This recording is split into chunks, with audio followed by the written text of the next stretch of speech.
You don't have to knead this bread, and it's super fluffy after baking it. Just look at it. We'll use a bowl to add 240 milliliters of milk, 1 tablespoon of butter, and beat both ingredients. Then let's add 10 grams of dry yeast, the ones we buy in the supermarket, a good pinch of salt, 2 tablespoons of sugar, 1 egg. Enjoy this moment and tell us what city you're watching this recipe from. Now let's add little by little 2.5 cups of flour. Let's mix it with the spoon like this and avoiding it to be with little balls, so go mixing it every time you add the flour. If you have already made this bread before, if you know this recipe already, tell me down here that I want to know. After mixing everything, now let's put it all in a form, but we are going to put it like this, guys, with 2 tablespoons. We're going to make little balls with the dough.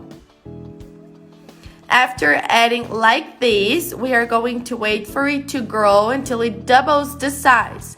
It will depend on the temperature of your city, okay? Here it took 30 minutes only. Now with an egg yolk and a little bit of milk, we're going to brush all over this bread. Then just take it to the preheated oven to 350 degrees Fahrenheit for 40 to 50 minutes, or until you see that it's already brown on top of it. And it's already out of the oven, guys. I wait for it to be cold before cutting it, and just take a look at it, guys. This wonder.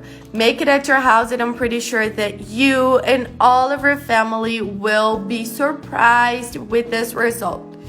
Even you who had never made bread before, I'm pretty sure that if you follow the step-by-step with this recipe, it will work.